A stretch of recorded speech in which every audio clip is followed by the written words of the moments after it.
Hi everyone, my name is Michael. Welcome to my channel and welcome to this video, which is going to be an introduction to the French language. I am a teacher of English and Spanish, and on occasion I teach French and Italian to beginners. I love languages, I am very passionate about teaching and teaching languages, and I really hope that you find this video enjoyable and helpful. So as I said, this video is going to be an introduction to the French language. So I'll talk about some of the reasons that French is a good choice if you want to learn a new language.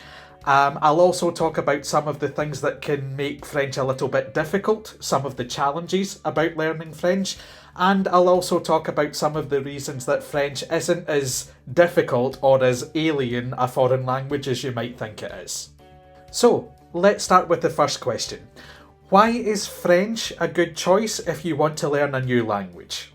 Well, there are many reasons, but firstly, if you have a knowledge of French, you will be able to communicate with 275 million native French speakers across 39 territories and countries. The majority of native French speakers live in France, Belgium, Switzerland, and Canada, but many African countries also have large French-speaking populations. So as I said, you will be able to communicate with people all over the world using French. Also, French speakers like it when you make an effort to use and to learn their language, because it shows an appreciation and a respect for their country, for their language, and for their culture. And in return, they will try to help you in any way they can. So you will get great support and a great positive reaction from native French speakers if you communicate in French, even if it's just a little. Another great reason to learn French is that French culture is so rich. Let's start with music. There have been so many amazing and famous and beautiful French songs recorded, particularly since the 1940s. So there's the French classics like La Vie en Rose and Ne me quitte pas. There are also the modern French chansons by the likes of Vanessa Paradis and Zaz. And there's also French rap. Now, the French rap market is the biggest rap market outside of the US. So you'll be able to experience and appreciate all of this great music in the French language. Also, French cinema, and in particular French comedy and drama, is famous all over the world. Many famous Hollywood comedy films from the 1980s and 1990s are actually English remakes of French movies. So for example, The Birdcage with Robin Williams was a remake of La Cage aux Folles, which was a movie from the 1980s in France. And Three Men and a Baby was also a remake.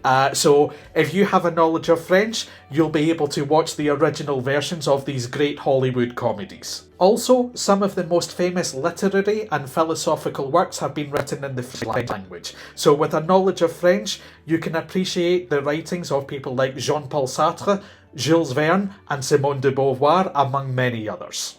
So, with a knowledge of French, you will be able to open yourself up to a whole new culture and a whole new way of thinking.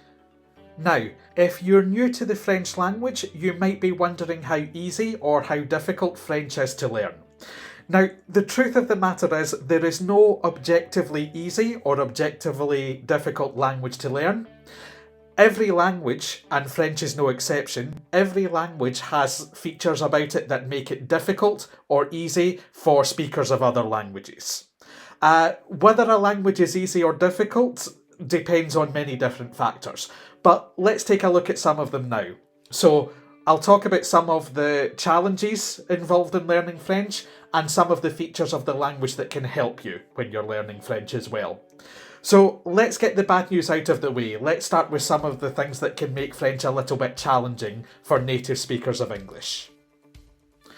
Number 1, nouns and gender. Okay, so if you've learned another foreign language before, especially a European language, you will probably be familiar with this idea.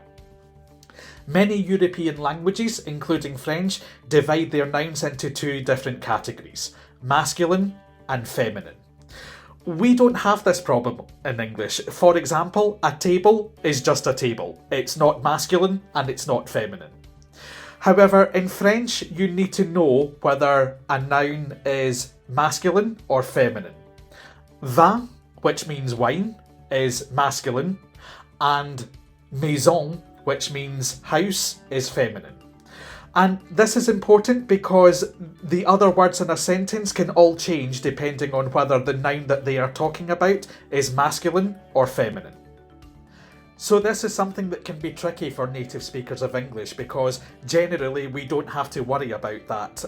The only exception is if we're talking about people, actor, actress, brother, sister, and so on. But when it comes to inanimate nouns, we don't need to worry about masculine or feminine. So that can be quite tricky for native speakers of English. Number 2, matching endings. Now, I said a moment ago that nouns are divided into masculine and feminine, and that the other words in a sentence, like adjectives, for example, can change depending on whether the noun that the adjective is talking about is masculine or feminine. The reason this is tricky for native English speakers is because, again, generally, we don't have to worry about making sure the ending of the adjective matches the noun and whether it's masculine or feminine. Let's take the word white as an example in French. So, for example, if we have white wine, remember wine is masculine. So if we have white wine, then we have vin blanc. Blanc is the word for white. Okay, but if we have a white house, and remember house, maison, is feminine, then the word blanc changes to blanche. Okay, so now instead of a maison blanc, we have a maison blanche. Okay, and that's quite difficult for native speakers of English because, again, we don't have to worry about matching forms of adjectives with nouns. Something that's white is always white, whether it's a person or a table or a house, or it doesn't matter. So this can be tricky for native speakers of English. Number 3, verbs. Verbs can be one of the trickiest things to master about French writing and spelling. And the reason for that is because French changes the ending, changes the spelling of a verb to say who is doing the action. So in English, we generally only have 5 or 6 different forms of every verb. Let's take the verb go, for example. So in English, we only have 5 different forms of the verb go. We have go, goes, going, gone, and went. And that's all. Okay. However, in French writing, there are around 40 different variations of the verb go. And that can be tricky to learn. In fact, it can be very difficult to learn. But as I said, it's because French changes the ending to say who is doing the action. And French also changes the ending for every person, so I, you, he, and so on, and also for every tense. And that's true for every verb. So learning all of these different endings for French writing can be very tricky for native English speakers because we don't deal with as many variations in the form of the verb. Number 4, French spelling and pronunciation. So French spelling and pronunciation can be very tricky, the same as it can be in English as well.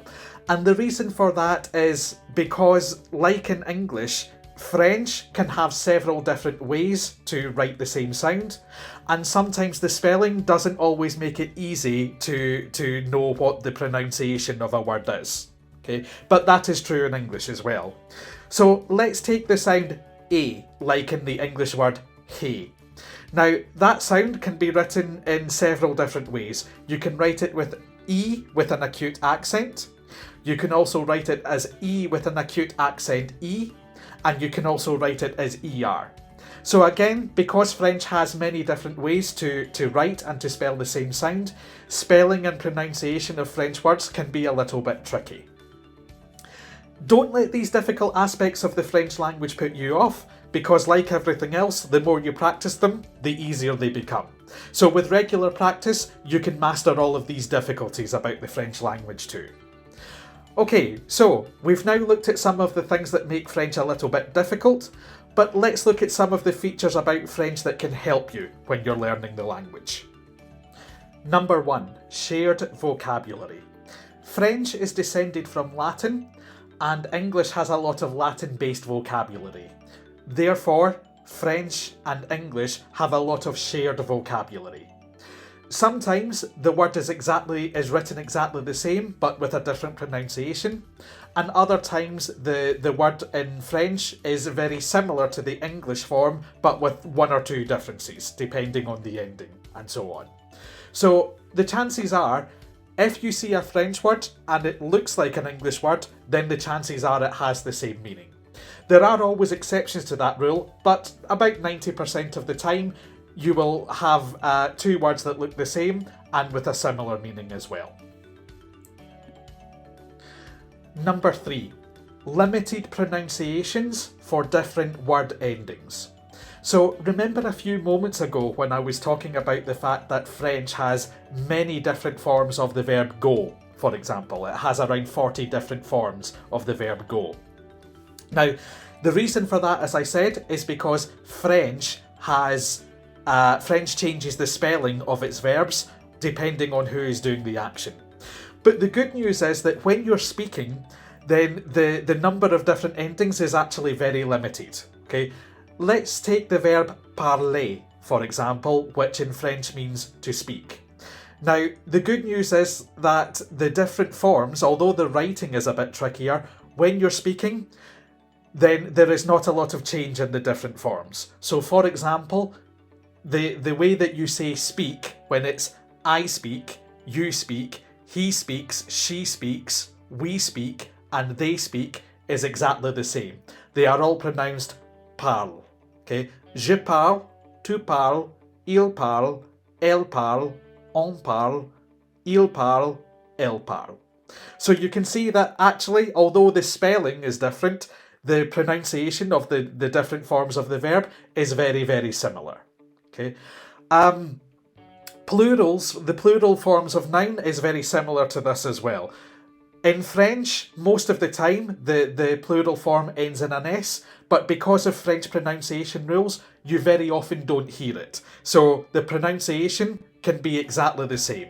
Although again, there are some irregularities when it comes to that, but that is true in English as well. Consider the difference between mouse and house, for example. The plural of mouse is mice, but even though house is almost exactly the same word as mouse, the plural is houses, not house. Okay, so there are irregularities, but again, that's true in English as well. Okay, so that's an introduction to the French language. So we've talked today about some background, some information about the French language and how many people speak it and where it's spoken and about the culture. We've also looked at some of the difficulties, some of the challenges that can occur if you're learning French. And we've also looked at some of the reasons that French and English are not totally different from each other. And these things can help you. This information can help you when you're learning the French language. So, I hope you found this video informative and helpful, and I hope you'll like and subscribe to the channel so that you can see more of my videos about the French language. And I also do videos on Spanish and Italian, and videos on language learning in general. So have a look, and hopefully you'll see some more videos that'll help you and you'll find interesting. Au revoir, merci.